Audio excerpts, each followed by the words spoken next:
Fala galera ligada no Motor 1, estamos aqui hoje para conhecer o recomeço da Fiat, uma nova Fiat, representada por esse carro aqui, o Argo, um compacto que vem substituir o Punto, mas com pretensões muito maiores, que é brigar pela liderança de mercado com os líderes Chevrolet Onix e Hyundai HB20. Vamos lá conferir? Fala galera, finalmente a gente colocou as mãos no Argo, que é um carro que vem competir com os atuais líderes de mercado. E para isso a Fiat fez um carro a partir do Punto. Esse carro aqui substitui o Punto e não o Palio, como você pode imaginar. Apesar de que ele vai acabar roubando o mercado do Palio também, principalmente nas versões mais caras, né? Uma coisa principal desse carro, a plataforma dele, a Fiat chama de MP1. É uma plataforma herdada do Punto, mas pelo que a gente conversou aqui com o pessoal da engenharia, não é tanta coisa assim. Apenas 20% da plataforma do Punto foi aproveitada nesse carro, mas ele parte dessa base. Isso garantiu o quê? Um carro com um comprimento de 4 metros, que já é maior do que os dois concorrentes principais, e também um entre-eixo de 2,52, que é mais ou menos a medida do Onix, um pouco maior que a do HB20, que também para garantir maior espaço interno. A Fiat garante aí nas apresentações que esse carro tem o maior volume interno da categoria. Então é um carro compacto, né? Não é tão pequeno quanto o Palio, quanto o Mobi, mas ele está num segmento aí que vai brigar não só com esses carros da partida, o Onix, o HB20, mas ele também tem potencial para encarar um Fiesta, por exemplo, ou um 208. Por exemplo, com esse carro que a gente está andando, que agora, nessa primeira anteprima que a Fiat está fazendo, só mostraram o topo de linha que resgata aquela sigla HGT, que é a sigla que tinha no Brava, para quem não se lembra aí, no começo dos anos 2000. O Argo ainda não tem motor turbo. O que chega nesse carro aqui, dessa versão que a gente está andando, o HGT, é o motor o conhecido 1.8 e-torque, 16 válvulas, mas já é da versão atualizada desse motor, que ele tem o coletor variável. Então o carro para melhor resposta em baixa foi um motor que chegou junto com a Toro, e agora num carro aqui compacto, 139 cavalos, dá para fazer uma brincadeira, quase 19 de torque. E outra coisa bacana desse carro é que ele trouxe também a arquitetura eletrônica da Toro, que compartilha também com o Jeep Renegade, com o próprio Jeep Compass, que é o modelo mais caro.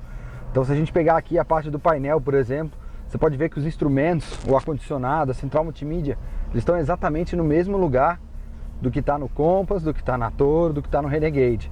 Então eu tenho inclusive os mesmos sistemas operando aqui. Eu tenho uma tela grande aqui no painel, é uma tela de 7 polegadas que fica entre os mostradores analógicos, e eu estou aqui no caso mostrando o velocímetro digital que eu posso optar. Isso é de série nessa versão HGT e opcional nas demais versões que eu vou falar daqui a pouco. Fora isso também, ele tem essa nova central multimídia que é muito semelhante com a do Fiat 124, e é uma central nova para Fiat. Eles chamam de U-Connect também, assim como as outras centrais da marca, mas ela fica num posicionamento, eles falam que essa central é flutuante, né? Vamos dizer assim, que ela está apoiada no alto do painel. É uma tela de 7 polegadas, touch, né? Posso fazer aqui as mudanças, e ela tem também a conexão para Apple CarPlay e Android Auto. Fora isso, também temos o ar-condicionado digital. Na versão automática tem piloto automático, tem um controlador de velocidade. Aqui, quando você tem a central multimídia, que nesse caso é de série, você tem todos os comandos aqui no volante. Tem comando também aqui atrás, que é de altura, de mudar rádio. Então você tem um carro que é um carro compacto, mas com conforto e os mimos, né, dos carros maiores.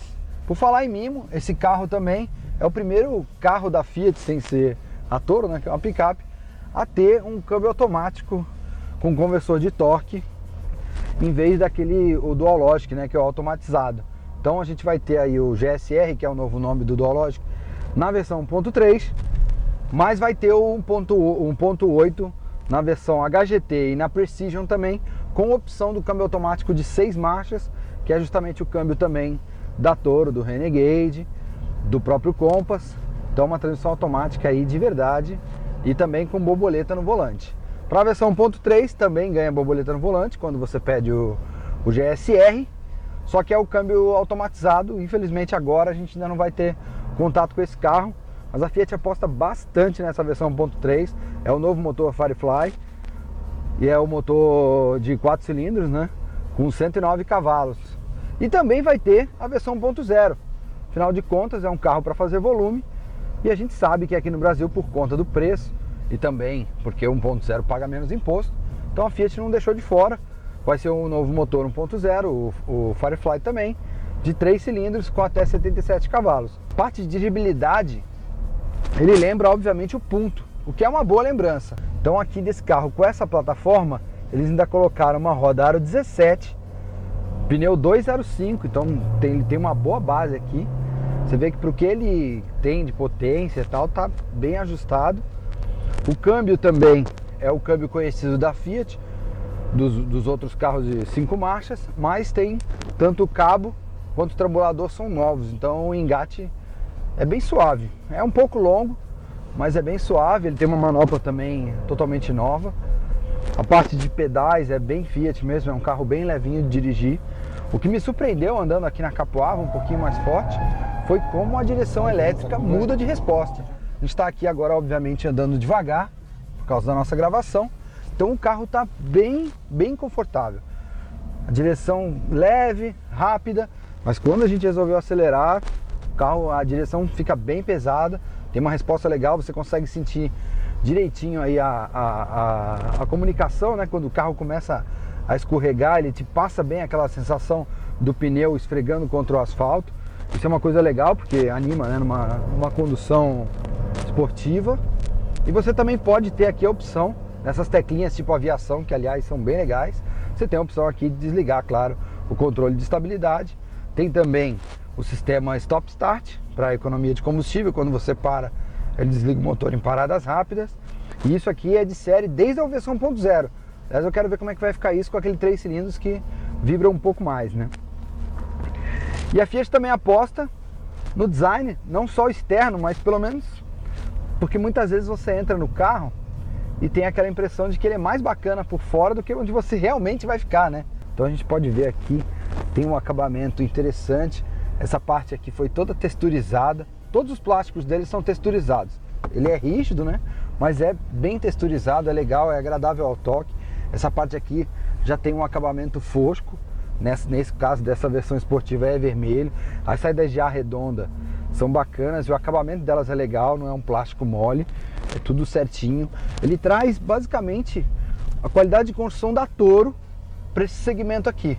Carro bem montado, você vê que todas as partes assim a gente não encontra rebarba. É um carro realmente que vem aí no nível acima do que a gente encontra hoje no Mobi e até no próprio Uno, né? Dessa primeira impressão que fica aí é bastante positivo. Realmente a Fiat volta a ter aí um carro para brigar pela ponta. Um carro de qualidade, bonito e com uma ampla gama de versões aí para voltar a brigar pela liderança do segmento. Valeu, galera! Se você curtiu, compartilha, mostra para os amigos, mostra para a família e a gente se vê em breve em mais um teste do Motor 1. Valeu!